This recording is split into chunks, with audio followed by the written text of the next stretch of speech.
مقررات کیا جا سکے۔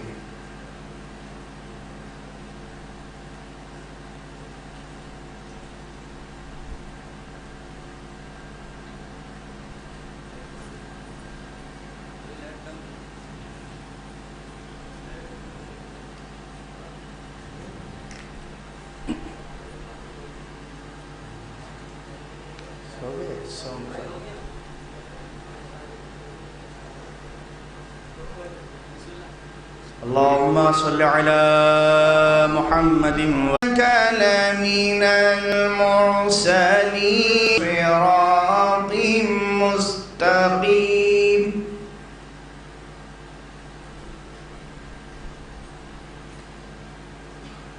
تنزيل العزيز الرحيم لتنذر قوما ما أنذر آباؤهم فهم غافلون لقد حقا لا يؤمنون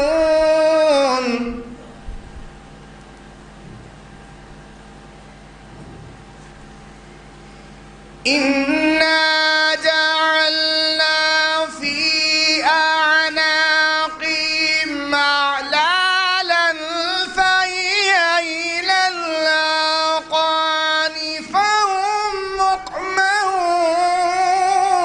مقمحون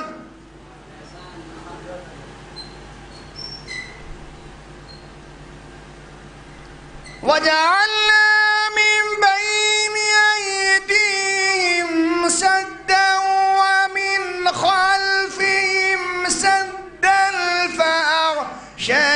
فأغشيناهم فهم لا يبصرون وسواء عليهم أأنذرتهم أم لم تنذرهم لا يؤمنون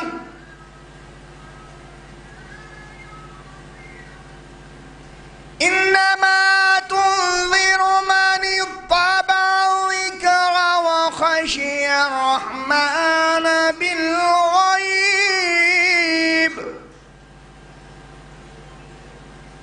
فبشروا بمغفرة وأجر كريم إنا نحن نحيي الموتى ونكتب ما قدموا وآثارهم وكل شيء أحصيناه في إمام مبين صدق الله العلي العظيم وصدق رسول النبي الكريم اللهم وصل على علي أمير المؤمنين ووصي رسول رب العالمين عبدك ووليك ورسولك وآياتك الكبرى والنبع العظيم اللهم صل على محمد وآل محمد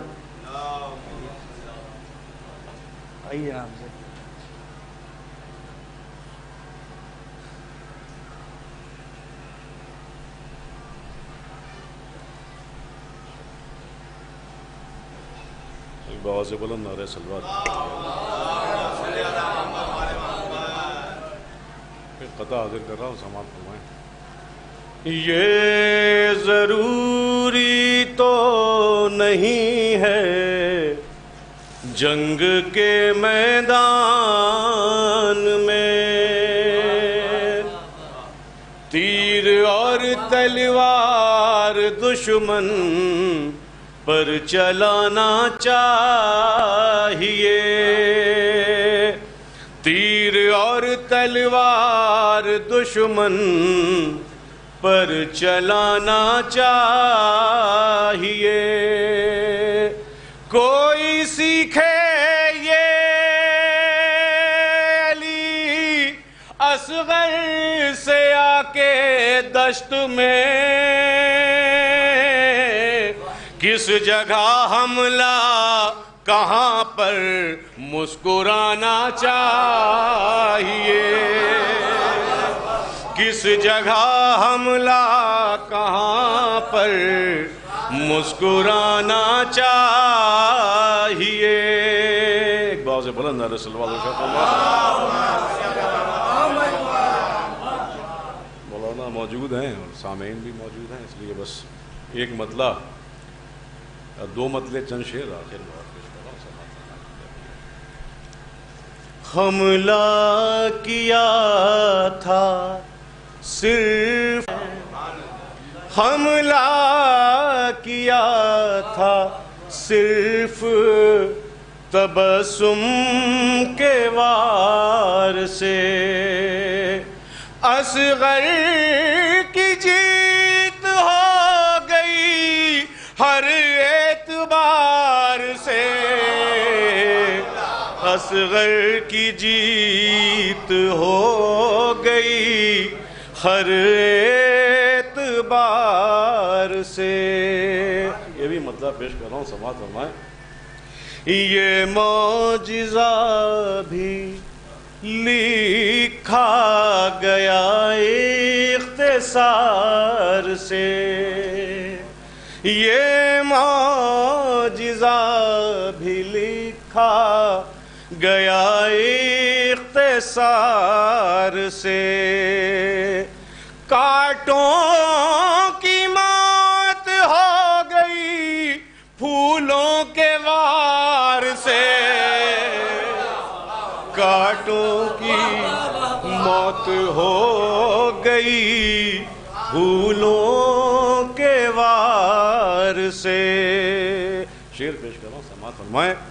کہ سوچا تھا کس نے حملے اصغر سے پیشتر، سوچا تھا کس نے حملے اصغر سے پیشتر،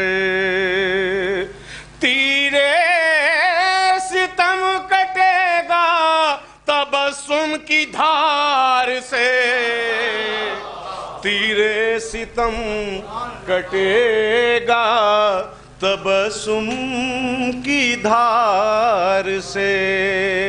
یہ بھی شعر پیش کر رہا ہوں، سماعت فرمائیں۔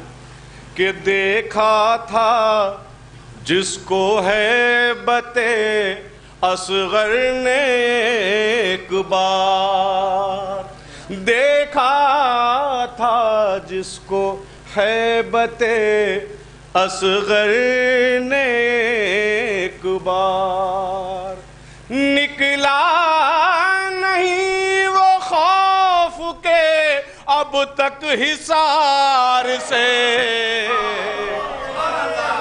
نکلا نہیں وہ خوف کے اب تک حصار سے، دیکھا تھا جس کو ہیبت اصغر نے ایک بار، نکلا نہیں وہ خوف کے اب تک حصار سے، نکلا نہیں وہ خوف کے اب تک حصار سے۔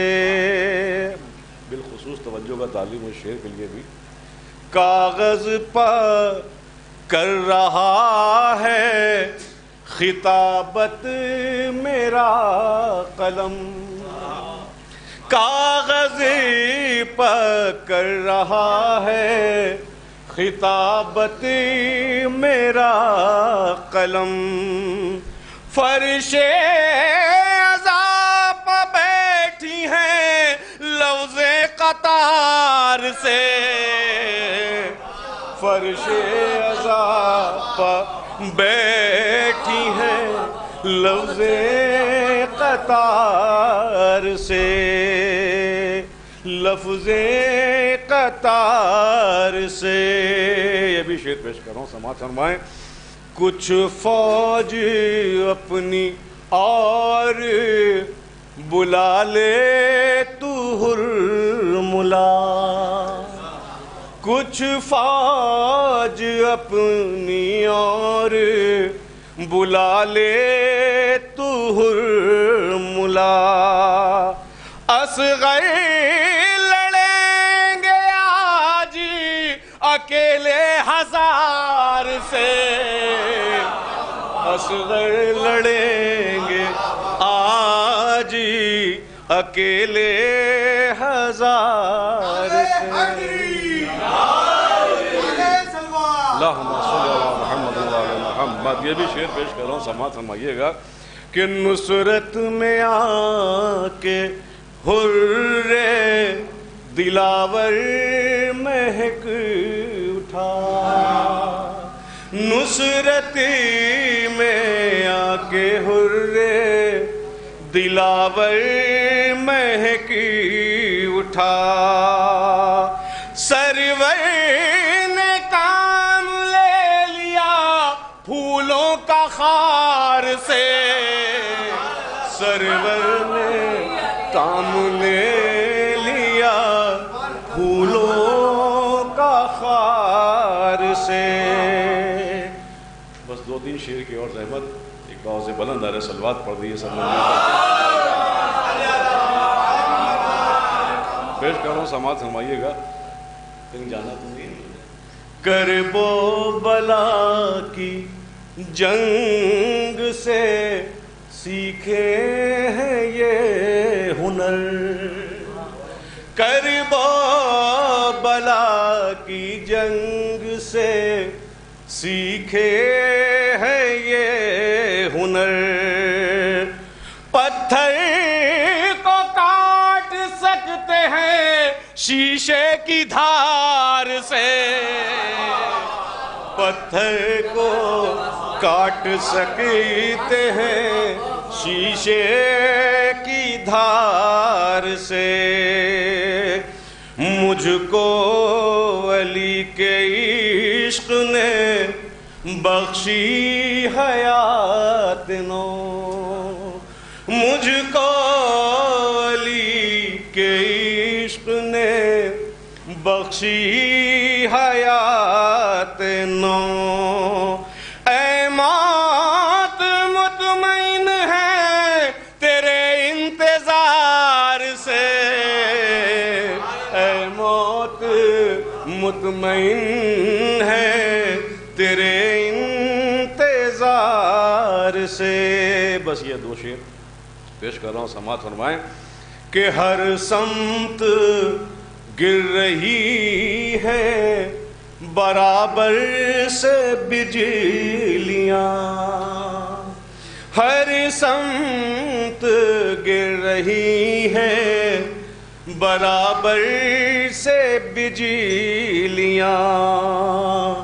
انصاف کر رہے ہیں علی ذوالفقار سے، انصاف کر رہے ہیں علی ذوالفقار سے. یہ بس آخری شعر.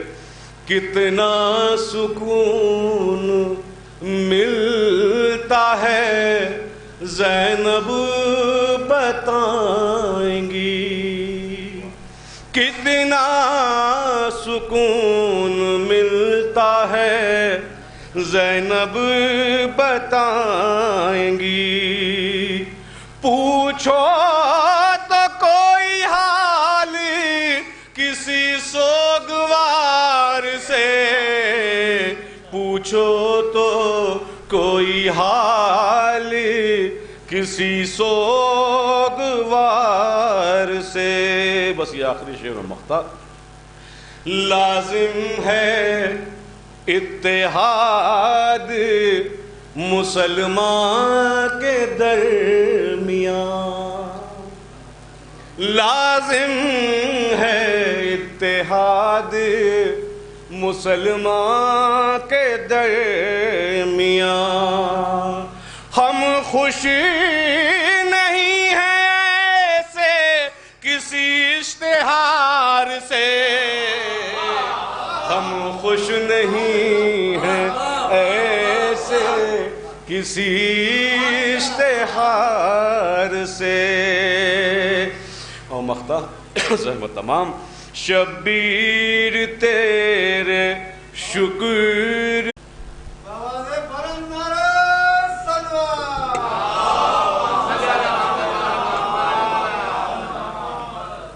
فاتحہ۔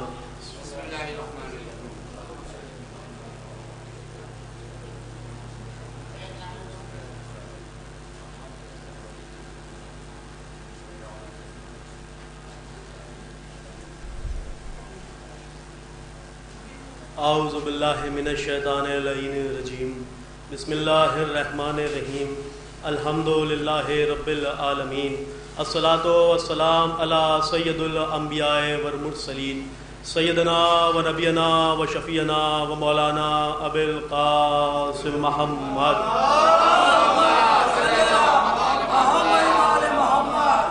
وَأَهْلِ بَيْتِهِ الطَّيِّبِينَ الطَّاهِرِينَ الْمَعْصُومِينَ الْمَظْلُومِينَ الْمُلْتَقَبِينَ الْمُلْتَجَبِينَ وَلَا لَعْنَةُ اللَّهِ عَلَىٰ أَعْدَائِهِمْ وَقَتْلَتِهِمْ وَمُنكِرِ فَضَائِلِهِمْ وَمَصَائِبِهِمْ أَجْمَعِينَ۔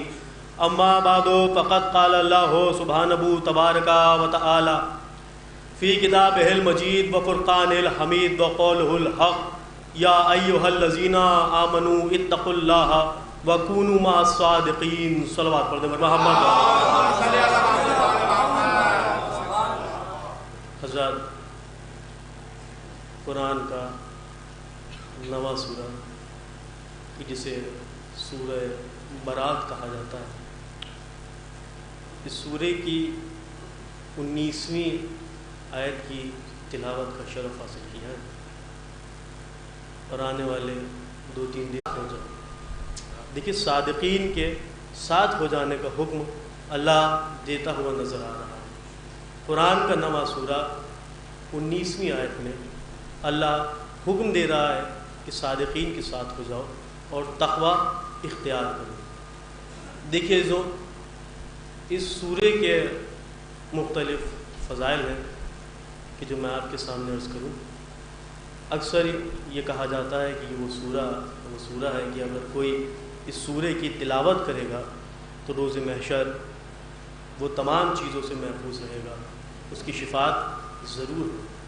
یہ بھی کہا جاتا ہے کہ اگر کوئی اس سورے کو لکھ کر اپنے پاس رکھے رہے تو وہ چوروں سے محفوظ رہتا ہے، وہ ہر چیز سے، ہر بلا سے محفوظ رہتا ہے۔ دیکھیے، یہ بھی کہا جاتا ہے کہ اگر کوئی اس سورے کو لکھ کر اپنے پاس رکھے تو کوئی دشمن اس پر غالب نہ آ سکے گا اور وہ ہمیشہ جیت حاصل کرے گا۔ جہاں اس سورے کے تمام فضائل بیان کیے گئے، تمام خصائص اس سورے کے ہمارے سامنے بیان کیے گئے، وہیں ایک چیز اور ہمارے سامنے آئی۔ کیا کہا اس سورے کے لیے بیان کیا گیا؟ دیکھیے، جو سمجھے گا اس بات کو جو میں آپ کے سامنے عرض کر رہا ہوں، کہ اگر کوئی اس سورے کو کاغذ پر لکھ کر اپنے امامے میں یا اپنے سر پر جو ٹوپی موجود ہے اس میں رکھ لے تو انسان آگ سے محفوظ رہے گا۔ دیکھیے، انسان آگ سے محفوظ رہے گا۔ اور اس کے بعد آگے لکھا ہوا تھا کہ اگر محلے میں تمام گھروں میں آگ لگ جائے لیکن اگر کسی کے سر پر یہ سورہ موجود ہے تو وہ آگ سے محفوظ رہے گا۔ دیکھیے عزیزوں، کیا مجھے یہ کہنے کا حق نہیں ہے کہ قرآن صامت کا ایک سورہ اگر کسی کے سر پر موجود ہو تو وہ دنیا کی آگ سے محفوظ رہے گا؟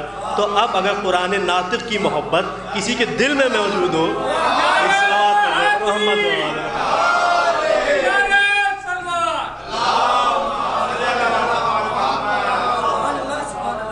ایک اور صلوات پڑھ دیں محمد۔ تو عزیزوں، دیکھیے، یہ سورہ وہ سورہ ہے ہو سکتا ہے ابھی جب میں نے آیت پڑھی ہو تو کسی کے ذہن میں یہ بات آئی ہو کہ بھائی انہوں نے قرآن کی آیت پڑھی اور اس سے پہلے بسم اللہ نہیں کہا. دیکھیے جو لوگ جانتے ہیں میں ان کے لیے عرض نہیں کر رہا، لیکن یہ وہ سورہ ہے کہ جس سورے میں بسم اللہ نازل نہیں ہوا. یہ وہ سورہ ہے کہ جس سورے میں بسم اللہ نازل نہیں ہوا، یعنی سورہ توبہ یا سورہ برات، جو بھی آپ اس کو کہنا چاہیں. بہرحال اس کو ان دونوں ناموں سے جانا جاتا ہے. کچھ لوگ اس سورے کو سورہ برات کہتے ہیں، کچھ لوگ اس سورے کو سورہ توبہ بھی کہتے ہیں.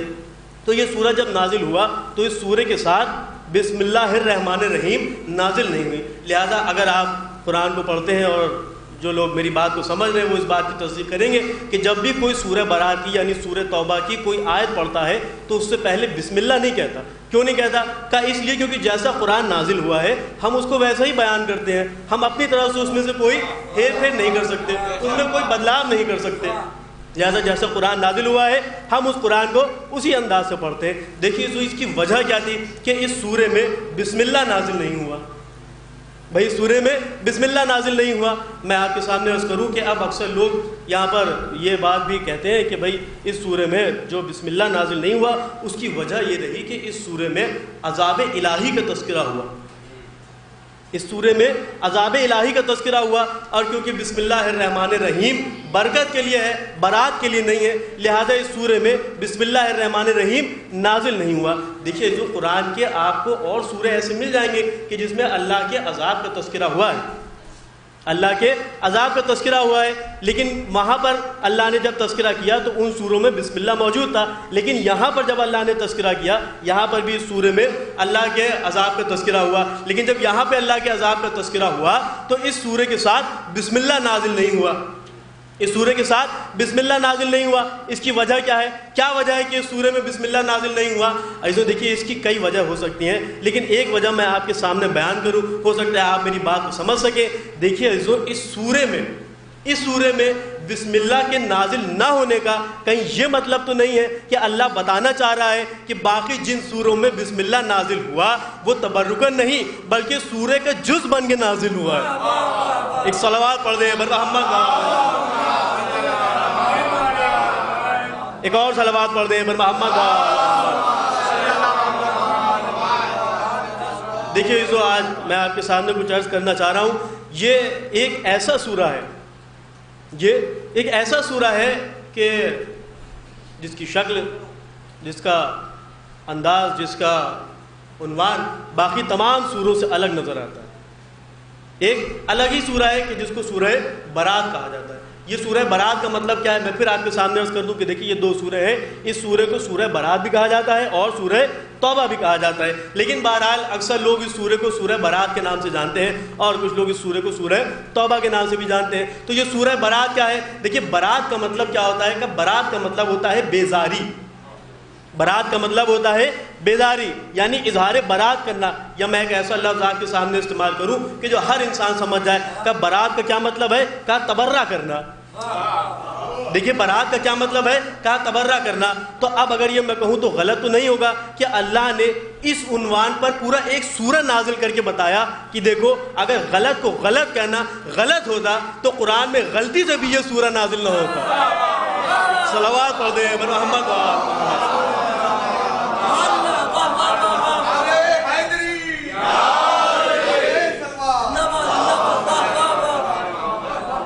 بلکہ خود اللہ نے اس سورے میں اس بات کو ارشاد فرمایا. دیکھیے جو لوگ قرآن مسلسل پڑھتے رہتے ہیں وہ میری بات کی تصدیق کریں گے کہ اس سورے میں اللہ نے ارشاد فرمایا کیا کہا؟ اس میں اللہ نے بیزاری کا حکم دیا یا نہیں دیا؟ کہا اللہ نے منافقین سے، اس سورے میں منافقین سے بیزاری کا حکم دیا ہوا ہے. یعنی کہ اللہ اس بات کا ہم تک پہنچانا چاہتا ہے کہ دیکھو جو منافقین ہیں تم ان سے اظہار برات کرو، ان لوگوں سے اظہار برات کرو. یعنی جو اہل ایمان ہیں ان کو یہ چاہیے کہ وہ ان لوگوں سے اظہار برات کرے. کون کا؟ جو منافقین ہیں. دیکھیے جب قرآن کا یا یوں سمجھیے کہ جب سکے کا ایک پہلو دکھایا جاتا ہے تو دوسرا پہلو اپنے آپ سمجھ میں آ جاتا ہے. جب سکے کا ایک پہلو سامنے ہوتا ہے تو دوسرا پہلو اپنے آپ سمجھ میں آ جاتا ہے. آپ مجھے بتائیں قرآن میں پورا ایک سورہ ہے سورہ برات ہے یا نہیں ہے؟ کہاں قرآن میں پورا ایک سورہ ہے سورہ برات، لیکن قرآن میں کوئی سورہ محبت کے نام سے نہیں ہے. دیکھیے اس سمجھیے اس بات کو جو میں آپ کے سامنے عرض کر رہا ہوں. قرآن میں کوئی سورہ محبت کے نام سے نہیں ہے, کوئی سورہ مودت کے نام سے نہیں ہے. کیوں؟ اس کی وجہ کیا ہے؟ کہ اس کی وجہ یہ ہے کہ بھائی جب ایک رخ دکھایا جاتا ہے تصویر کا, ایک رخ ہمارے سامنے ہوتا ہے تو دوسرا رخ ہمارے سامنے اپنے آپ آ جاتا ہے. اس کا مطلب یہ ہوا کہ اگر اس سورے میں کسی سے اظہار برات کا حکم دیا جا رہا ہے تو کسی سے اظہار محبت کا بھی حکم دیا جا رہا ہوگا.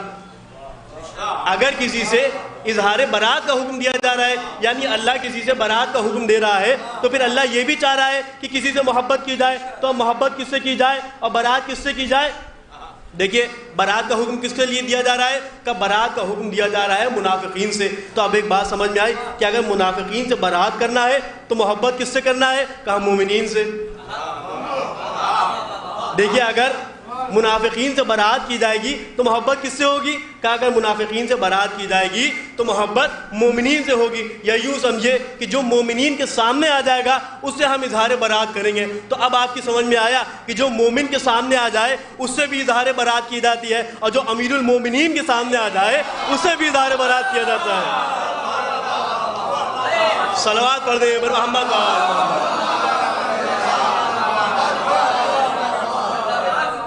ایک اور صلوات پڑھ دیں محمد.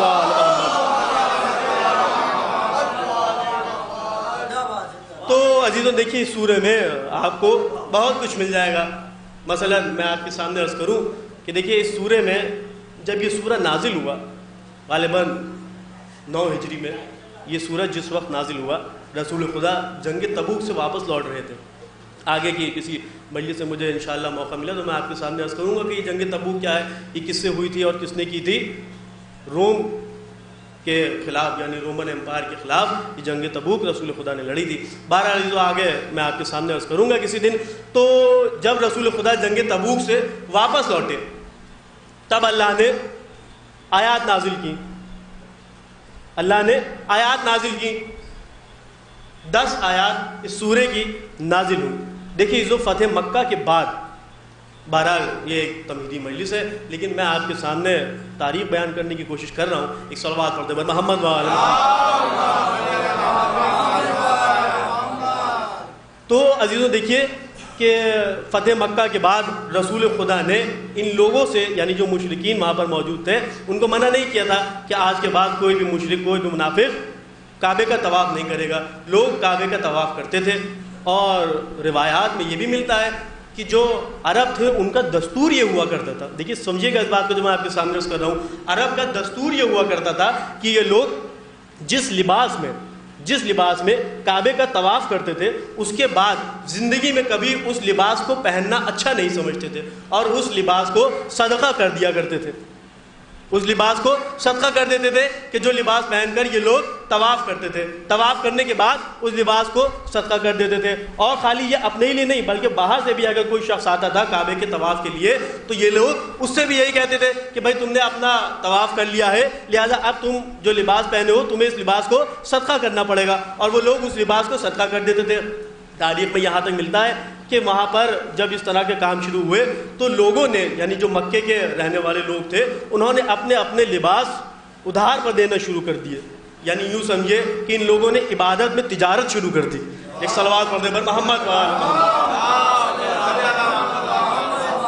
یہ لوگ اپنے اپنے لباس کرائے پر دینے لگے. ہوتا کیا تھا؟ ہوتا یہ تھا کہ انسان لباس کو کرائے پر لیتا تھا اور اس کے بعد طواف کرتا تھا. طواف کرنے کے بعد جو مالک ہوتا تھا اس کو لباس لے جا کر واپس کر دیتا تھا. اس طرح سے اس کو اپنا لباس صدقہ کرنے کی ضرورت نہیں پڑتی تھی اور وہ جس لباس میں آتا تھا اسی لباس میں واپس چلا جاتا تھا. لیکن روایات میں یہاں تک موجود ہے, جو میرے بڑے بزرگ یہاں تشریف فرمائے وہ میری بات کی تصدیق کریں گے, کہ جو لوگ ایسے بھی لوگ آتے تھے کہ جو ایک ہی کپڑے پہن کر کعبے کے طواف کے لیے آتے تھے. وہ لوگ کیا کرتے تھے, کہاں وہاں ہوتا یہ تھا کہ اگر کسی کو کوئی لباس نہیں ملتا تھا تو وہ برہنہ کعبے کا طواف کرتا تھا.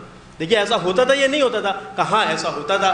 ہوا کیا, ہوا یہ کہ جب یہ آیات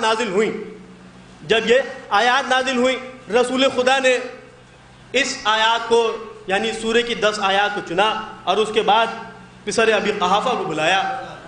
اور اس کو بلانے کے بعد اس سورے کی 10 آیات اس کے حوالے کی اور کہا کہ جا کر مکے میں منافقین کو یہ ساری باتیں بتا دو اور ان سے کہہ دو کہ آج کے بعد کوئی بھی منافق, کوئی بھی منافق کعبے کا طواف نہیں کرے گا، کوئی بھی برہنہ کعبے کا طواف نہیں کرے گا۔ یہ ساری باتیں ان سے جا کر کہہ دو، اور یہ بھی کہہ دو کہ جن کا عہد میں نے جن سے عہد لیا تھا، یعنی جن کی ہدایت ابھی باقی ہے، یا یوں سمجھے کہ جن سے رسول خدا نے عہد لے لیا تھا اور ان کے عہد کی مدت ابھی باقی ہے، ان سے بھی جا کر یہ کہہ دو کہ اب تمہارے عہد کی مدت جو رہے گی اس کے بعد کسی اور کو کوئی اور مہلت نہیں دی جائے گی، اس کے بعد کسی اور کو کوئی مہلت نہیں دی جائے گی۔ یعنی یہ مدت کتنی تھی کا جو لوگ جانتے ہیں میں ان کے لیے عرض نہیں کر رہا، یہ مدت تھی 4 مہینے کی، 4 مہینے کی یہ مدت تھی۔ رسول خدا نے فتح مکہ کے بعد 4 مہینے کی مدت ان کو دی تھی، مہلت دی تھی کہ اس کے بعد تم لوگوں کا قتل حلال ہو جائے گا۔ لہذا رسول خدا نے ان سے کہا کہ بھائی وہاں جاؤ، اور وہاں جانے کے بعد ان لوگوں سے یہ بھی کہہ دینا کہ جس کی مدت تمام ہو جائے گی اس کے بعد اسے قتل کر دیا جائے گا۔ اب انہوں نے قرآن کے اس سورہ کو اپنے ہاتھوں میں تو لے لیا، لیکن اس کے بعد اب جو یہ راستے میں آگے بڑھے تو ان کے اوپر کچھ خوف طاری ہوا۔ انہوں نے سوچا کہ بھائی ہم کیسے وہاں جائیں گے، کیسے لوگوں سے کہیں گے کہ بھائی ہم تمہیں قتل کر دیں گے۔ یہ ڈر رہے تھے، یہ گھبرا رہے تھے، کہ کچھ سمجھ میں نہیں آ رہا تھا کیا کیا جائے، کیونکہ رسول خدا نے ان کو سورت دے دیا تھا تو اب یہ پیچھے بھی نہیں ہٹ سکتے تھے، ایک ہی راستہ موجود تھا کہ یہ آگے بڑھتے جائیں۔ تو بہرحال یہ آگے بڑھتے رہے۔ ادھر کیا ہوا کہ ادھر رسول خدا کے پاس جبرائیل نازل ہوئے، کہا یا رسول خدا، اللہ ارشاد فرما رہا ہے کہ اس سورے کی ان آیات کو یا تو آپ مکے تک پہنچائیں یا وہ مکے تک پہنچائے کہ جو آپ سے ہے۔ دیکھیے جو آپ سے ہے وہ پہنچائے گا، یا وہ آپ خود جا کر ان لوگوں کے سامنے یہ آیات پیش کریں۔ رسول خدا نے کہا ٹھیک ہے، بہت بہتر ہے۔ مولا علی کو اپنے پاس بلایا، کہا یا علی آپ مکے کی طرف آگے بڑھیں، آپ مکے کی طرف آگے بڑھیں اور پسر ابی قحافہ سے ان آیات کو واپس لے لیں اور خود جا کر ان لوگوں کو وہ آیات سنائیں۔ رسول خدا کے ناقے پر کہ جس کا نام عزبہ ملتا ہے، مولا علی علیہ السلام اس ناقے پر تشریف فرما ہوئے اور اس کے بعد اس مقام کی طرف آگے بڑھے۔ راستے میں جیسے ہی مولا علی کو یہ شخص ملا، یعنی پسر ابی قحافہ، جیسے مولا علی کو ملا، مولا علی نے اس سے کتاب لی، آیات لی اور اس کو حکم دیا کہ تم ابھی کے ابھی واپس لوٹ جاؤ، کیونکہ رسول خدا تمہیں بلا رہے ہیں۔ یہ آیات میں خود جا کر لوگوں تک پہنچاؤں گا، یہ آیات میں خود لوگوں تک پہنچاؤں گا۔ یہ دوڑتے ہوئے رسول خدا کے پاس واپس آئے، رو رہے ہیں، گریا کر رہے ہیں۔ دیکھیے ان کا ہمیشہ سے یہ مزاج رہا ہے کہ رسول میں پہلو میں بیٹھ کر روتے ضرور ہیں۔ ایک صلوات پڑھ دیں محمد و آل محمد۔ یہ لوگ رسول خدا کے پہلو میں بیٹھ کر روتے ضرور ہیں۔ یہ رسول خدا کے پاس پہنچے اور پہنچنے کے بعد کہا کہ یا رسول خدا، آپ نے پہلے مجھے چند آیات دی اور اس کے بعد پھر آپ نے مجھ سے وہ آیات بھی واپس لے لی، کیا اللہ نے، دیکھیے یہی جملے جو میں آپ کے سامنے عرض کر رہا ہوں، انہوں نے کہا کہ یا رسول خدا یہ بتائیں کیا کوئی آیت میرے خلاف اتری ہے کہ جس کی وجہ سے آپ نے مجھے واپس بلا لیا؟ ایک صلوات پڑھ دے بر محمد و آل محمد۔ انہوں نے کہا کہ یا رسول خدا، کیا کوئی آیت میرے خلاف اتری ہے کہ جس کی وجہ سے آپ نے مجھے واپس بلا لیا؟ تو رسول خدا نے ان سے بیان کیا، کہا نہیں دیکھو تمہارے خلاف ابھی کوئی آیت تو نہیں اتری ہے، لیکن اللہ نے مجھے حکم دیا ہے کہ اس آیت کو میں خود پہنچاؤں یا وہ پہنچائے کہ جو مجھ سے ہو، اس کے علاوہ کوئی اور اس آیت کو نہیں پہنچا سکتا، لہذا میں نے تمہیں واپس بلا لیا۔ اب آپ کی سمجھ میں آیا کہ رسول خدا نے ان کو واپس بلا لیا، رسول خدا نے ان کو واپس بلا لیا۔ تو اب اگر میں یہ کہوں تو غلط تو نہیں ہوگا، یہ غلط تو نہیں ہوگا کہ رسول خدا نے جنہیں قرآن کی چند آیات کا مبلغ سمجھنا لائق نہیں سمجھا، ایک صلوات پڑھ دے بر محمد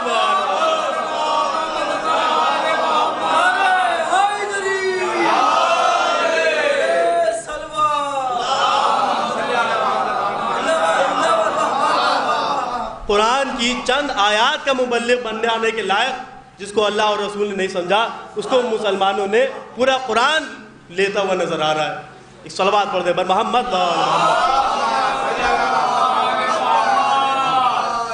سنیے عزیزو، یہ تو وہ روایت تھی کہ جو ہمارے عقیدے کے مطابق ہے، یہ ہمارے عقیدے کے مطابق ہے۔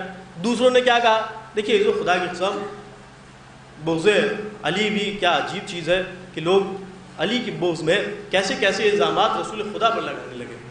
میں آپ کے سامنے عرض کروں، دیکھیے یہ تو وہ روایت تھی کہ جو ہمارے عقیدے کے حساب سے تھی۔ اب میں آپ کے سامنے عرض کروں کہ دوسروں کا کیا کہنا ہے، دوسرے اس بارے میں کیا کہتے ہیں۔ کہ دوسروں کا یہ کہنا ہے، جب انہوں نے اس حدیث کو سنا تو انہوں نے کہا کہ بے شک قرآن کی یہ آیات رسول خدا کے اوپر نازل ہوئیں اور رسول خدا نے ان آیات کو خلیفہ اول کے حوالے کیا اور ان سے کہا کہ یہ جا کر اہل مکہ کے سامنے بیان کر دیں. لیکن اس کے بعد پھر رسول خدا نے مولا علی کو بلایا اور ان سے وہ آیات واپس لے لی اور علی سے یہ کہا کہ آپ جا کر ان لوگوں کے سامنے یہ آیات بیان فرما دیں. اس کے بعد یہ کہتے ہیں کہ دیکھیے یہ واقعہ ہوا تو تھا، یہ واقعہ ہوا تو تھا، لیکن اس کی وجہ جو شیعہ بیان کرتے ہیں یہ وہ نہیں ہے. کہا کیا؟ کہ شیعہ یہ بیان کر دیتے ہیں کہ معاذ اللہ رسول خدا نے ان کو اس لائق نہیں سمجھا اور ایسی بات نہیں ہے، اس کی وجہ کچھ اور ہے. ہم نے کہا بھائی کیا وجہ ہے؟ دیکھیے انہوں نے یہ بیان کیا، میں نے ابھی آپ کے سامنے عرض کیا تھا کہ رسول خدا نے فتح مکہ کے بعد کچھ لوگوں سے عہد لیا تھا، عہد کر لیا تھا اور ان کو کچھ مہلت دی، کچھ مدت ان کے پاس موجود تھی. کتنی مدت تھی؟ کیا مہلت تھی؟ کہ 4 مہینے کی ان کے پاس مہلت موجود تھی. اور اس کے بعد ہونا کیا تھا؟ کہ اس کے بعد اس مہلت کو یعنی اس مدت کو توڑنا تھا، یعنی اس عہد کو توڑنا تھا. اس عہد کو توڑنے کے واسطے رسول خدا نے مولا علی کو بھیجا اور ان کے ساتھ بھی یہ سارے پیغام لے کر مولا رسول خدا نے جب ان کو روانہ کیا تو ان سے یہ بھی کہا کہ یہ ساری باتیں جا کر اہل مکہ کے سامنے تم بیان کر دینا. یہ کہتے ہیں کہ بھائی عرب کا ایک دستور ہوا کرتا تھا. دیکھیے جو سنیے گا اس بات کو جو میں آپ کے سامنے عرض کر رہا ہوں. یہ کہتے ہیں کہ عرب کا ایک دستور ہوا کرتا تھا. کہ کیا دستور تھا؟ کہ عرب کا دستور یہ تھا کہ اگر کوئی کسی سے کوئی عہد لیتا تھا، کوئی عہد لیا جاتا تھا، یعنی 2 گروہ کے درمیان اگر کوئی عہد ہوتا تھا تو اس گروہ کے درمیان جو عہد ہے وہ وہی توڑ سکتا ہے کہ جو ان گروہ میں سے کسی ایک کا ہو. دیکھیے جو میں اپنی بات کو آسان ایک گروہ سے تعلق رکھتا ہوں. آپ کی بات سمجھ میں آئی؟ اب آپ کی بات سمجھ میں آئی کہ گروہ کو کون سا گروہ ہوگا کہ جو اس عہد کو توڑے گا وہ ان دونوں قبیلوں میں سے کسی ایک قبیلے کا ہونا چاہیے. یعنی جس نے عہد لیا ہے، یعنی جس نے مدت طے کی ہے، وہ ان دونوں قبیلوں میں سے کسی ایک قبیلے کا ہونا چاہیے. اس کے بعد یہ آگے روایت بیان کرتے ہیں کہ کیونکہ خلیفہ ابو پسر ابی قحافہ دوسرے قبیلے سے تھے اور مولا علی اور رسول خدا ایک ہی قبیلے سے تھے، لہذا رسول خدا کے نے ارشاد فرمایا کہ جو وہی اس آیات کو وہاں تک پہنچائے گا جو مجھ سے ہوگا یا میں پہنچاؤں گا. تو اس کا مطلب یہ ہوا کہ رسول خدا یہ کہنا چاہ رہے تھے کہ جو میرے قبیلے سے ہوگا وہی اس آیات کو لوگوں تک پہنچائے گا. دیکھیے انہوں نے یہ بات تو بیان کر دی، یہ بات انہوں نے بیان کر دی. ایک عرب کے دستور کا ذکر ہوا. کہاں ایک عرب کے دستور کا ذکر ہوا؟ کہ عرب کا دستور کیا بیان کیا گیا؟ کہ عرب کا دستور یہ بیان کیا گیا کہ جو جس قبیلے کا ہوگا وہ اسی عہد کو توڑے گا، کوئی اور اس عہد کو نہیں توڑ سکتا. ایسو آپ مجھے انصاف سے بتائیں کیا رسول خدا عربی نہیں تھے؟ دیکھیے ایسو سمجھنے والی بات ہے، کیا رسول خدا عربی نہیں تھے؟ اچھا چلیے جانے دیے، رسول خدا نے جب ان کو یہ آیات دے کر بھیجا تو رسول خدا کے آس پاس جو لوگ بیٹھتے تھے وہ کہاں کے تھے؟ وہ عربی نہیں تھے. کہ نہیں، رسول خدا کے آس پاس جو بیٹھتے تھے بھائی وہ لوگ بھی تو عربی تھے. مان لیا چلیے رسول خدا نے نہیں یاد رہا، ان کو نہیں یاد رہا، انہوں نے نہیں بیان فرمایا، عرب کا یہ دستور ان کو نہیں یاد رہا، لیکن جو رسول خدا کے آس پاس بیٹھتے تھے ان کو تو یاد تھا، وہ تو عربی تھے. وہی رسول خدا سے بتاتے یا رسول خدا یہ آپ کیا کر رہے ہیں، آپ کو نہیں معلوم عرب کا یہ دستور ہے کہ جو عہد لیتا ہے اسی کے قبیلے سے عہد توڑا جاتا ہے، آپ یہ کسی اور قبیلے کے لوگ کو کیسے بھیج رہے ہیں؟ کہا نہیں ایسا بھی نہیں ہوا. دیکھیے ایسا بھی نہیں ہوا. پھر کیا ہونا چاہیے تھا؟ میں کہتا ہوں یہ ساری باتیں جانے دیجیے. رسول خدا کو بھی نہیں یاد تھا، جو آس پاس لوگ بیٹھے ہوئے تو ان کو بھی نہیں یاد تھا، لیکن جب پسر ابی قحافہ نے رسول خدا سے یہ آیات لی تو کیا ان کو بھی نہیں یاد تھا؟ دیکھیے جو سمجھیے جو میں آپ کے سامنے عرض کر رہا ہوں، شاید میں اپنی بات آپ تک پہنچا نہیں پا رہا ہوں. جب رسول خدا نے ان کو یہ سورہ دیے، یہ آیات ان تک پہنچائیں تو کسی کو نہیں یاد تھا، تو کیا ان کو بھی نہیں یاد تھا کہ یہ عرب کا دستور ہے کہ جو عہد کو لیتا ہے وہی عہد کو توڑتا بھی ہے؟ کہ اس کا مطلب کیا ہوا؟ دیکھیے اس کا مطلب یہ ہوا کہ رسول خدا یہ بتانا چاہتے تھے کہ دیکھو اس بات کو سمجھو، اس بات کو سمجھو کہ جو میری جگہ قرآن نہیں سنا سکتا وہ میرے جانے کے بعد نظام کیا چلائے گا. صلوات پڑھ دیں محمد وآل محمد.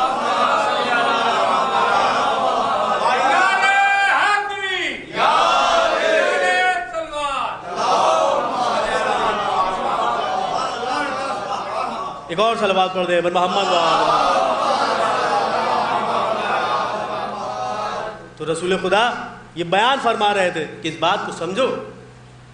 بہرحال اللہ ارشاد فرما رہا ہے یا ایھا الذین آمنوا اتقوا اللہ وکونوا مع الصادقین.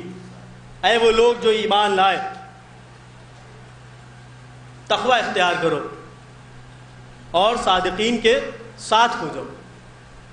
دیکھیے جو ایمان کیا ہے آپ مجھ سے بہتر جانتے ہیں، کہ ہم نے دنیا بھر سے پوچھا، کوئی ہمیں ایمان کو بتا نہیں پایا کہ ایمان کیا ہوتا ہے۔ ہم نے رسول خدا سے پوچھا، یا رسول خدا آپ بتائیں، کہ یا علی حب کا تقویٰ والایمان، یا علی آپ کی محبت کا نام ایمان ہے، آپ کی محبت کا نام ایمان ہے۔ اب عزیزوں دیکھیے دوسرا جملہ کیا ہے، کہ تقویٰ۔ یہاں پر گفتگو کس سے ہو رہی ہے، کہ یہاں پر گفتگو ان لوگوں سے ہو رہی ہے کہ جو ایمان لا چکے ہیں۔ جو ایمان لائیں گے ان سے گفتگو نہیں ہو رہی ہے، بلکہ جو ایمان لا چکے ہیں ان سے گفتگو ہو رہی ہے۔ اس کا مطلب یہ ہوا کہ خالی ایمان لے آنا کافی نہیں ہے، بلکہ لوگوں کو کیا چاہیے کہ لوگ تقوی اختیار کریں اور صادقین کے ساتھ ہو جائیں۔ یعنی خالی ایمان لانے سے اور تقوی اختیار کر لینے سے بھی کام نہیں ہوگا، بلکہ انسان کو چاہیے ہے کہ انسان صادقین کے ساتھ ہو جائے، انسان صادقین کے ساتھ ہو جائے۔ تو اب عزیزو دیکھیے یہ تقوی کیا چیز ہے، کہ تقوی کا مطلب ہوتا ہے اللہ سے ڈرنا، اللہ سے ڈرنا۔ ہم نے کہا بھائی بہت اچھی بات ہے، ہم اللہ سے ڈرتے ہیں۔ ہم اپنے گھر سے باہر نکلے، ہم کسی مسجد کے پاس پہنچے، جیسے ہی مسجد کے پاس پہنچے ہم دیکھ کے گھبرا گئے، ہم ڈر گئے، ہم نے اپنا راستہ بدل لیا۔ اذان کی آواز آئی، ہم دوڑنے لگے، کانوں پر ہاتھ رکھ لیا، اور کعبے تک جانے کا تو بھائی کوئی سوال ہی نہیں اٹھتا۔ کہا کیوں؟ کہا اس لیے کیونکہ ہم تقوی اختیار کرتے ہیں۔ تو ہم سے کہا گیا کہ بھائی آپ کیسی بیوقوفی والی باتیں کر رہے ہیں، تقوی کا مطلب یہ نہیں ہے کہ آپ اس طرح کی حرکت کریں، آپ نماز نہ پڑھیں، آپ روزہ نہ رکھیں، آپ مسجدوں میں نہ جائیں۔ ہم نے کہا رہے صاحب کیوں؟ تقوی کا یہی تو مطلب ہے کہ انسان اللہ سے ڈرے، اور جب انسان اللہ سے ڈر رہا ہے، ہم اللہ سے ڈر رہے ہیں تو ہم اللہ سے دور بھاگ رہے ہیں، اس میں کیا پریشانی کی بات ہے؟ جب انسان کسی سے ڈرتا ہے تو اس سے دور ہی تو بھاگتا ہے، تو ہم اللہ سے دور بھاگ رہے ہیں، ہم نماز نہیں پڑھ رہے، ہم روزہ نہیں رکھ رہے، ہم حج کرنے کے لیے نہیں جا رہے ہیں، ہم اذان سنتے ہیں تو اپنے کانوں پر ہاتھ رکھ لیتے ہیں۔ کہا نہیں صاحب یہ بات نہیں ہے۔ کہا پھر کیا بات ہے؟ کہا تقوی اس کا نام نہیں ہے۔ بے شک تقوی کا مطلب ہے اللہ سے ڈرنا، لیکن اس کا مطلب یہ نہیں ہے کہ آپ جہاں اذان سنیں کہ آپ فوراً دوڑنے لگیں، آپ نماز نہ پڑھیں، آپ روزہ نہ رکھیں، آپ حج نہ رکھیں، حج نہ کریں۔ تو پھر کیا مطلب ہے؟ عزیزو دیکھیے جب انسان دنیا میں کسی سے ڈرتا ہے، انسان دنیا میں کسی سے ڈرتا ہے تو اس کا مفہوم الگ ہوتا ہے، لیکن جب انسان اللہ سے ڈرتا ہے تو اس کا مفہوم الگ ہوتا ہے۔ دونوں میں فرق ہے۔ کیا فرق ہے؟ کہ جب انسان دنیا میں کسی سے ڈرتا ہے تو انسان اس سے دور ہوتا چلا جاتا ہے، لیکن جب کوئی اللہ سے ڈرتا ہے تو اللہ کی قربت حاصل ہوتی جاتی ہے۔ دیکھیے یہ بنیادی فرق ہے جو میں آپ کے سامنے عرض کر رہا ہوں۔ جو اللہ سے ڈرے گا وہ اللہ کے اور قریب ہوتا جائے گا، لیکن جو دنیا میں کسی سے ڈرے گا وہ دنیا سے دور ہوتا جائے گا۔ یعنی اللہ سے قربت حاصل کرنا ہے۔ اب جب اللہ سے قربت حاصل ہوگی تو اس کا مطلب ہوگا کہ انسان کو تقوی حاصل ہو رہا ہے۔ تو اب اللہ سے قربت حاصل کرنے کا کیا مطلب ہے، کیا مفہوم ہے؟ کہ اگر کسی سے قربت حاصل کرنا ہے، یعنی اللہ سے اگر انسان کو قربت حاصل کرنا ہے تو انسان کو یہ چاہیے ہے کہ جو اللہ کو پسند ہے وہی انسان اپنے لیے پسند کر لے، جو اللہ ناپسند کر رہا ہے انسان کو چاہیے وہی چیز اپنے لیے ناپسند کرے۔ اب ایک بات سمجھ میں آئی کہ جو اللہ کو پسند ہے وہی انسان پسند کرے، جو اللہ کو ناپسند ہے وہی انسان ناپسند کرے۔ اسی چیز کا نام ہے تقویٰ۔ دیکھیے اسی چیز کا نام ہے تقویٰ۔ اسی کے ذریعے کیا ہو سکتا ہے کہ اسی کے ذریعے انسان کو اللہ کی قربت حاصل ہو سکتی ہے۔ تو اب اللہ کو کیا پسند ہے؟ کہا اب اگر اللہ کو آدم پسند ہے تو انسان کو آدم کو پسند کرنا چاہیے، نوح پسند ہے تو نوح کو پسند کرنے کا نام تقویٰ، ابراہیم پسند ہے تو ابراہیم کو پسند کرنے کا نام تقویٰ، موسیٰ پسند ہے تو موسیٰ کو پسند کرنے کا نام کا اعلان کر دیا جائے۔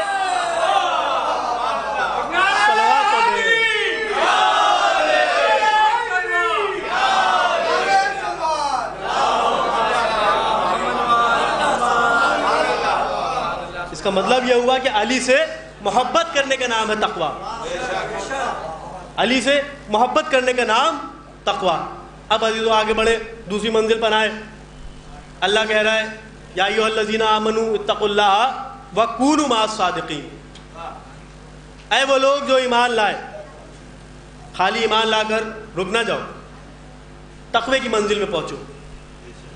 اب جب لوگ تقوی کی منزل میں پہنچ گئے پھر اللہ نے کہا یا ایھا الذین آمنوا اتقوا اللہ وکونوا مع الصادقین، اور ان کے ساتھ ہو جاؤ کہ جو سچ بولنے والے، سچوں کے ساتھ ہو جانے کا حکم دیا جا رہا ہے، سچوں کے برابر آنے کا حکم نہیں دیا جا رہا ہے۔ صلوات پڑھ دے محمد وعلی محمد۔ دیکھیے اللہ حکم دے رہا ہے کیا؟ کہ سچوں کے ساتھ ہو جاؤ، ان لوگوں کے ساتھ ہو جاؤ کہ جو سچ بولتے ہیں۔ اب سچ بولتا ہوا کون نظر آیا؟ یہاں پر لوگوں نے کہا کہ جو ہر حالت میں سچ بولتا ہوا نظر آیا وہ محمد و آل محمد علیہ الصلوۃ والسلام ہے۔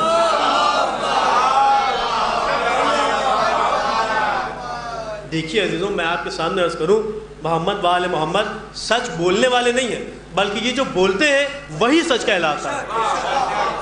یہ سچ کہتے نہیں ہیں، بلکہ جو یہ کہتے جاتے ہیں وہ سچ بنتا جاتا ہے۔ میں آپ کے سامنے اور عرض کروں، دیکھیے سچ انہی کا نام ہے، یہ اہل بیت ہی ہیں کہ جنہیں سچ کہا جاتا ہے۔ اس کی دلیل کیا ہے؟ اس کی دلیل کیا ہے؟ میں آپ کے سامنے عرض کروں، دیکھیے انہوں نے سچا کسے کہا؟ دیکھیے ہم سچا اسے مانیں گے کہ جس کو سچے ہونے کی سند خود رسول خدا سے ملی ہو۔ اب رسول خدا نے سچا کسے کہا؟ کہ رسول خدا نے اپنے آپ کو سچا نہیں کہا، اہل بیت اطہار کو سچا نہیں کہا۔ پھر رسول خدا نے سچا کسے کہا؟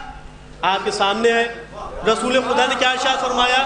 کہ رسول خدا نے ارشاد فرمایا کہ زمین نے ابوذر سے زیادہ، دیکھیں ابوذر سے زیادہ سچے کا بوجھ نہیں اٹھایا، آسمان نے ابوذر سے زیادہ سچے پر سایہ نہیں کیا۔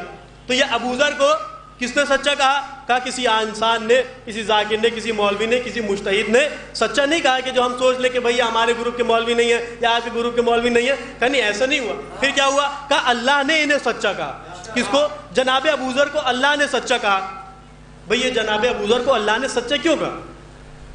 جناب ابوذر نے ایسا کیا کام کیا تھا کہ جس کی وجہ سے اللہ کے رسول نے ان کو سچا کہا دیا؟ کیا کیا تھا انہوں نے؟ کہا غدیر کے میدان میں انہوں نے ہی تو مولا علی کی ولایت کا اعلان کرنے میں مدد کی۔ اذان کس نے دی؟ کہا حی علی خیر العمل، کس نے کہا تھا؟ کہا جناب ابوذر نے کہا تھا۔ اب جب جناب ابوذر نے کہا، کیوں کہا؟ کہ اس کا مطلب یہ ہوا کہ ان کو سچا اس لیے کہا گیا، ان کو سچا اس لیے کہا گیا کیونکہ انہوں نے علی کی ولایت کی طرف لوگوں کو گھسیٹا، علی کی ولایت کی طرف لوگوں کو بلایا، علی کی ولایت کی طرف لوگوں کو بلایا۔ اب جب انہوں نے علی کی ولایت کی طرف لوگوں کو بلایا تب اللہ کے رسول نے ان کو سچا کہا۔ دیکھیں یہ بات کس کی ہو گئی؟ کہ یہ بات ہو گئی جناب ابوذر کی، یہ بات ہو گئی جناب ابوذر کی۔ میں آپ کے سامنے اور عرض کروں، جناب فضہ، جناب فضہ کے لیے بھی ایسے ہی حدیث موجود ہے۔ کیا رسول خدا نے جناب فضہ کے لیے ارشاد فرمایا کہ زمین نے ابوذر سے، زمین نے فضہ سے زیادہ سچی عورت کا بوجھ نہیں اٹھایا، آسمان نے فضہ سے زیادہ سچی عورت پر سایہ نہیں کیا۔ یہ فضہ نے ایسا کیا عمل کیا تھا کہ جس کی وجہ سے ان کو رسول خدا نے سچا کہا؟ کیا یہ غدیر میں موجود تھی؟ کہ نہیں، یہ غدیر میں موجود نہیں تھی۔ انہوں نے علی کی ولایت کا اعلان کیا؟ کہ نہیں۔ پھر کیا کیا؟ آپ مجھ سے بہتر جانتے ہیں۔ دیکھیے جب جناب فاطمہ زہرا سلام اللہ علیہا کا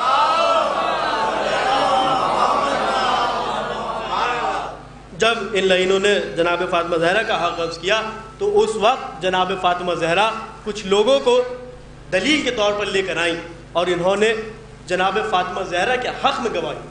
کس نے کہا؟ جناب فضہ نے۔ تو اب آپ کی سمجھ میں آیا کس کو سچا کہا؟ کہ رسول خدا نے ایک مرد کو سچا کہا، ایک عورت کو سچا کہا، ایک مرد کو سچا کہا، ایک عورت کو سچا کہا۔ کس مرد کو سچا کہا؟ کہ اس مرد کو سچا کہا کہ جس نے علی کی ولایت کا اعلان کیا۔ کس عورت کو سچا کہا؟ دیکھیے کس عورت کو سچا کہا؟ کہ اس عورت کو سچا کہا کہ جس نے حق فاطمہ بیان کیا۔ تو اب آپ کی سمجھ میں آیا کہ اس آیت میں اللہ کیا کہہ رہا ہے؟ کہ اس آیت میں اللہ کہہ رہا ہے کہ اے وہ لوگ جو ایمان لائے ہو، تم تقوی اختیار کرو اور ان لوگوں کے ساتھ ہو جاؤ کہ جو حق فاطمہ بیان کرنے والے ہیں اور ولایت علی بیان کرنے والے ہیں۔ صلوات پڑھ دیں محمد۔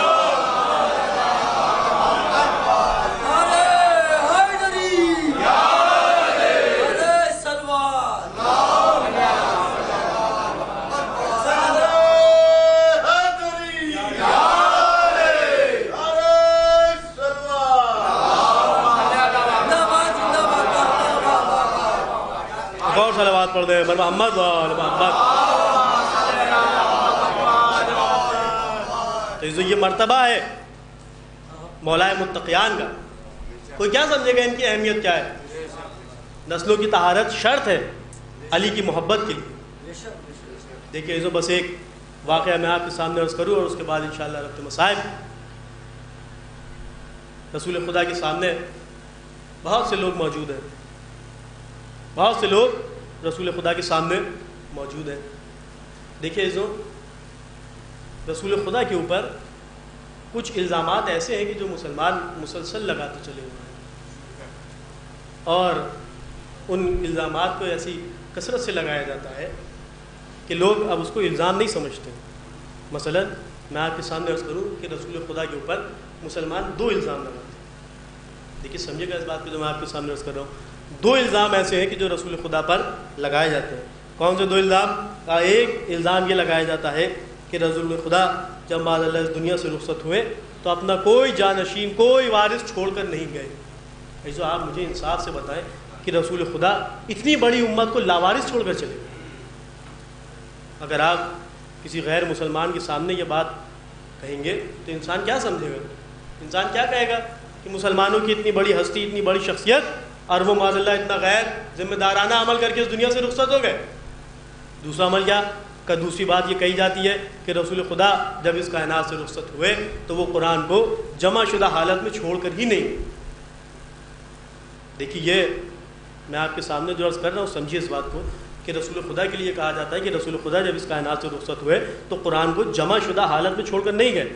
اور یہ کہا جاتا ہے کہ رسول خدا کی شہادت کے بعد جو 3 ادوار گزرے، ان 3 ادوار میں یعنی پہلے دور میں، دوسرے دور میں اور تیسرے دور میں اس قرآن کو جمع کیا گیا، اور اس سے پہلے یہ قرآن کتاب کی شکل میں موجود نہیں تھا۔ اور یہاں تک کہا جاتا ہے کہ قرآن کی کچھ آیات پتوں پر لکھی ہوئی تھی، کچھ آیات دیواروں پر گدی ہوئی تھی، کچھ پیڑوں پر موجود تھی، کچھ بکری کی کھال پر لکھی ہوئی تھی، اور اس طرح کی تمام باتیں قرآن کی آیات کے سلسلے میں بیان ہوتی ہیں۔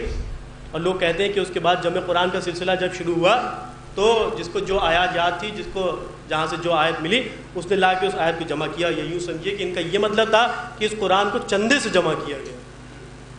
دیکھیے قرآن کو اس انداز سے جمع کیا کہ جس کو قرآن کے جو سورہ ملا، جو آیت ملی، وہ قرآن کا سورہ، وہ آیت ان کے سامنے لے کر آ گئے اور یہ قرآن جمع ہو گیا۔ یہ بھی کہا جاتا ہے کہ یہ قرآن جو جمع ہوا، یہ قرآن تیسرے دور میں جمع ہوا، یعنی قرآن جو ہمارے سامنے کتاب کی شکل میں آیا یہ تیسرے دور میں آیا۔ اور یہ لوگ ہمارے اوپر یہ بھی الزام لگاتے ہیں کہ بھائی یہ قرآن تیسرے دور میں جمع ہوا۔ یہ شیعہ قرآن کو تو مانتے ہیں لیکن جس نے قرآن کو جمع کیا یہ اسی کو نہیں مانتے۔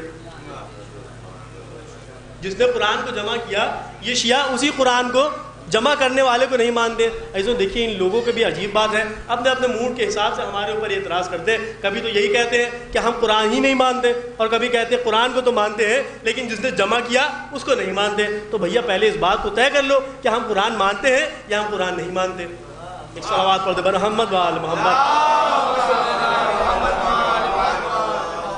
تو ہمارے لیے یہ بات کہی جاتی ہے کہ یہ لوگ قرآن کو مانتے ہیں لیکن جس نے قرآن کو جمع کیا یہ لوگ اس کو نہیں مانتے۔ ایسا دیکھیں میں آپ کے سامنے عرض کروں کہ علامہ اسماعیل دیوبندی، علامہ اسماعیل دیوبندی مجلس پڑھ رہے ہیں، زبردست مجمع ان کے سامنے موجود ہے۔ ایک شخص مجمع سے کھڑا ہوا اور اس نے کھڑے ہونے کے بعد کہا کہ آپ اہل بیت کے فضائل بیان کر رہے ہیں؟ کہا ہم اہل بیت کے فضائل بیان کر رہے ہیں۔ کہا آپ قرآن پڑھ رہے ہیں؟ کہا الحمدللہ ہم قرآن پڑھ رہے ہیں۔ آپ قرآن کو بھی مانتے ہیں؟ کہا الحمدللہ ہم قرآن کو بھی مانتے ہیں۔ کیوں مانتے ہیں؟ کہا اس لیے کیونکہ رسول خدا ہمارے درمیان 2 چیزیں چھوڑ کر گئے تھے، ایک قرآن تھا اور ایک ان کے اہل بیت تھے، لہذا ہم ان دونوں چیزوں پر ایمان رکھتے ہیں، ہم دونوں کو مانتے ہیں۔ تو اس نے کہا کہ دیکھیے بے شک آپ اہل بیت کو تو مانتے ہیں، یہ بات ہم بھی مانتے ہیں، لیکن آپ قرآن کو بھی مانتے ہیں۔ آپ بہرحال قرآن کو تو مانتے ہیں لیکن جس نے قرآن کو جمع کیا آپ اسے نہیں مانتے۔ دیکھیے یہ کیا کہہ رہا ہے، کہا جس نے قرآن کو جمع کیا آپ اسے نہیں مانتے۔ آپ قرآن کو تو مانتے ہیں لیکن جس نے قرآن کو جمع کیا آپ اسے نہیں مانتے۔ ایسا آپ سنیں گے علامہ اسماعیل دیوبندی نے کیا جواب دیا۔ علامہ اسماعیل دیوبندی نے جواب دیا کہ بھائی یہ کیسی بات کرتے ہو، جناب موسیٰ فرعون کے دربار میں پلے، ہم موسیٰ کو مانتے ہیں فرعون کو نہیں مانتے۔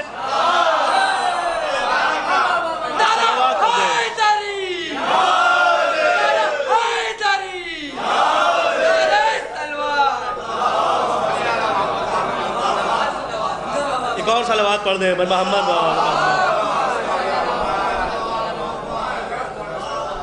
تو عزیزوں دیکھیے یہ مسئلہ ہے مولا متقیان کا۔ وہ کیا سمجھے گا کہ علی کی منزلت کیا ہے، علی کے فضائل کیا ہیں؟ علی کو سمجھنا ہر ایک کے بس کی بات نہیں ہے۔ میں نے ابھی آپ کے سامنے عرض کیا نسلوں کی طہارت شرط ہے علی سے محبت کے لیے۔ اگر کوئی آپ کے سامنے اس طرح کی کوئی بات کرے کہ ہم علی کو نہیں مانتے تو اس میں پریشان ہونے کی ضرورت نہیں ہے، وہ اپنی نسل کا مظاہرہ کر رہا ہے۔ صلوات پڑھ دیں محمد وآل۔ تو یہی مولا علی ہے، یہی علی کی ولایت ہے کہ جس کے لیے ہم اس دنیا میں موجود ہیں۔ ہم جانے جاتے ہیں تو علی کے نام سے، ہم جانے جاتے ہیں تو علی کی محبت کے نام سے۔ اور کس چیز سے پہچانے جاتے ہیں؟ کہ اگر ہم جانے جاتے ہیں تو دو چیزوں سے پہچانے جاتے ہیں۔ کون سی دو چیزیں؟ کہ ایک ولایت علی اور دوسرا ماتم حسین۔ خدا کی قسم یہ دو چیزیں ہمارے مقدر میں، شکر ہے پروردگار کا کہ یہ دو چیزیں اللہ نے ہمارے مقدر میں لکھی۔ الحمدللہ ہم پہچانے جاتے ہیں تو علی کے نام سے، پہچانے جاتے ہیں تو حسین کے نام سے۔ یہ ولایت علی کوئی معمولی چیز نہیں ہے۔ یہ کربلا کی جنگ کب ہوئی؟ دیکھیے امام حسین نے حتی الامکان کوشش کی کہ جنگ نہ ہو، لوگوں کا خون نہ بہایا جائے۔ امام حسین نے پوچھا کہ تم مجھے کیوں قتل کرنا چاہتے ہو؟ سامنے سے کیا جواب آیا؟ بغضاً لأبی، ہم آپ کو آپ کے بابا کے بغض میں قتل کرنا چاہتے ہیں۔ اب جب امام حسین نے یہ سنا تو اس کے بعد یہ فرمایا کہ اگر تم ولایت علی کے منکر ہو تو پھر تم سے صلح کی کوئی گنجائش نہیں، اب تو بس تم سے جنگ ہوگی، اور ایسی جنگ ہوگی کہ زمانہ یاد رکھے گا کہ حسین ابن علی نے کیا شیرانہ حملہ کیا، حسین ابن علی نے کیا شیرانہ جنگ کی۔ امام حسین علیہ الصلوۃ والسلام، کربلا کا میدان، زہرا کا لال حسین پر وہ وقت آ گیا کہ حسین کو کہنا پڑا حل من ناصر ینصرنا، کوئی ہے جو حسین کی مدد کے لیے آئے۔ امام حسین علیہ الصلوۃ والسلام کو کربلا کے میدان میں 3 دن کا بھوکا پیاسا شہید کر دیا گیا۔ بعد قتل حسین اس قافلے کو اسیر کیا گیا۔ دیکھیے عزیزو، ابھی وہ قیامت کا دن گزرا ہے جسے 25 محرم کہا جاتا ہے۔ ہم نے ایک عزادار کا ماتم کیا۔ کون عزادار؟ کا وہ عزادار، وہ امام کہ جو زندگی بھر حسین پر گریہ کرتا رہا، خون کے آنسو روتے تھے جناب سید سجاد۔ ایسو دیکھیے بہرحال امام حسین علیہ الصلوۃ والسلام کے اوپر جو مصیبت گزری اس کا کوئی اندازہ نہیں لگایا جا سکتا کہ امام حسین کے اوپر کیا کیا مصیبتیں گزری۔ لیکن میں آپ کے سامنے ایک بات عرض کروں، دیکھیے عزیزو، ایک عمل ایسا ہے کہ جو امام حسین نے بھی انجام دیا، سید سجاد نے بھی انجام دیا۔ کیا؟ کہ ایک تربت حسین نے بنائی، ایک تربت سید سجاد نے بنائی۔ ایک تربت حسین نے بنائی، ایک تربت سید سجاد نے بنائی۔ جب حسین تربت بنا رہے تھے تو حسین غربت کے عالم میں تھے، سید سجاد تربت بنا رہے تھے، غربت کے عالم میں تھے۔ جب حسین تربت بنا رہے تھے تو کوئی دفن و کفن میں مدد کرنے والا موجود نہیں تھا۔ سید سجاد جب تربت بنا رہے ہیں تو کوئی دفن و کفن میں مدد کرنے والا موجود نہیں ہے۔ حالت یہ ہے کہ جب حسین تربت بنا رہے تھے تو اس وقت بھی پانی موجود نہیں تھا۔ سید سجاد تربت بنا رہے تھے، اس وقت بھی پانی موجود نہیں تھا۔ دیکھیے بہرحال ایک باپ کو اپنے بیٹے سے کس قدر محبت ہوتی ہے اس بات کا اندازہ نہیں لگایا جا سکتا، اور وہ بھی جب بیٹا ایسا حسین، ایسا خوبصورت، شہزادے علی اصغر جیسا ہو۔ حسین کو شہزادے سے کیسی محبت تھی اس بات کا اندازہ نہیں لگایا جا سکتا۔ لیکن میں ایک فطری بات آپ کے سامنے عرض کروں، دیکھیے عزیزوں، جتنی محبت ایک باپ کو اپنے بیٹے سے ہوتی ہے اتنی محبت بڑے بھائی کو اپنی چھوٹی بہن سے بھی ہوتی ہے یا نہیں؟ کہاں بڑے بھائی کو اپنی چھوٹی بہن سے بے انتہا محبت ہوتی ہے۔ ایک تربت حسین بنا رہے ہیں، ایک تربت سید سجاد بنا رہے ہیں۔ فرق کیا ہے؟ کا فرق یہ ہے کہ بے شک امام حسین نے اس تربت کو اکیلے بنایا، لیکن جب امام حسین نے تربت بنائی تو حسین کو معلوم تھا کہ یہ میرا لال علی اصغر 3 دن کا بھوکا پیاسا ہے، یہ میرا لال علی اصغر 3 دن کا بھوکا پیاسا ہے۔ اب علی اصغر کی مصیبت یہاں سے تمام ہو جائے گی۔ اب علی اصغر اپنے بابا کے پاس جائے گا، اپنے نانا کے پاس جائیں گے، اپنے دادا کے پاس جائیں گے، روض کوثر سماعت فرمائیں گے۔ لیکن ہاں جب سید سجاد سکینہ کی تربت بنا رہے تھے تو سید سجاد نے خالی 3 دن کی سکینہ کی پیاس نہیں دیکھی تھی، بلکہ یہ وہ امام تھا کہ جس نے اپنی بہن کو کربلا سے شام تک تماچے کھاتے ہوئے آتے ہوئے دیکھا تھا۔ یہ وہ امام تھا کہ جس نے اپنے ہاتھوں سے جناب سکینہ کی تربت بنائی۔ ہاں جو اس قافلے کو اسیر کیا گیا، یہ قافلہ اسیر کیا گیا، یہ قافلہ زندان میں موجود ہے کہ ایک روز دزبان آتا ہے اور آنے کے بعد کہتا ہے کہ مولا آپ اپنے ساتھ کی بیویوں سے کہہ دیں کہ قید خانے میں بیٹھ کر جتنا دل چاہے گریہ کرے، لیکن قید خانے سے باہر آ کر گریہ نہ کیا کرے، اس لیے کہ لوگوں کو رونے میں، لوگوں کو سونے میں اذیت ہوتی ہے، لوگ سو نہیں پاتے ہیں، ان کے آرام میں خلل ہوتا ہے۔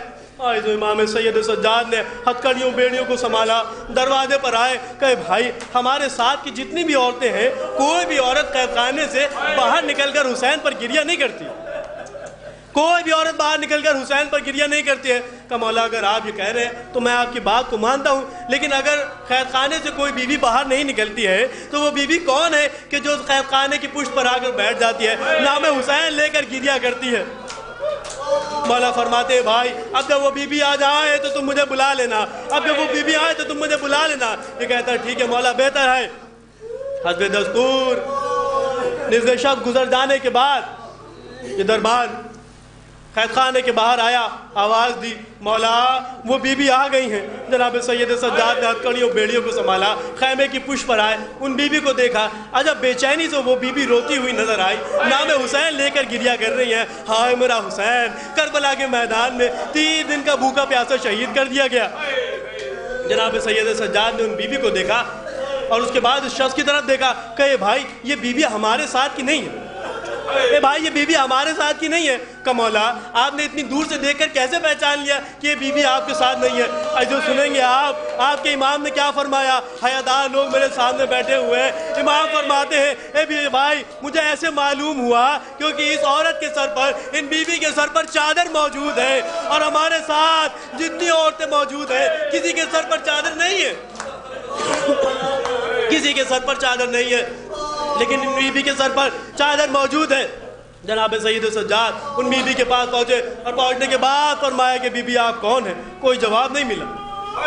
پھر پوچھا بی بی آپ کون ہیں؟ کوئی جواب نہیں ملا۔ پھر پوچھا بی بی آپ کون ہیں؟ کوئی جواب نہیں ملا۔ ایک مرتبہ سید سجاد فرماتے ہیں اے بی بی آپ کو حسین کے حق کا واسطہ یہ بتا دیں کہ آپ کون ہیں۔ ارے آپ گریہ کرتی ہیں تو لوگوں کو لگتا ہے کہ زینب و ام کلثوم گریہ کر رہی ہیں، سکینہ اپنے بابا کا ماتم کر رہی ہیں۔ ایک مرتبہ بی بی نے دیوار کی پشت پر ہاتھ رکھا، یا علی مدد کہہ کر کھڑی ہوئی، اپنے چہرے سے نقاب ہٹائی، اے میرے لال سید سجاد میں تمہاری ماں فاطمہ زہرا، میں کبھی کربلا میں جا کر روتی ہوں، کبھی یہاں آ کر روتی ہوں، تم لوگ یہاں ہو، میرے لال حسین کا لاشا وہاں ہے، میرا جنت میں دل نہیں لگتا۔ او علیہ اللہ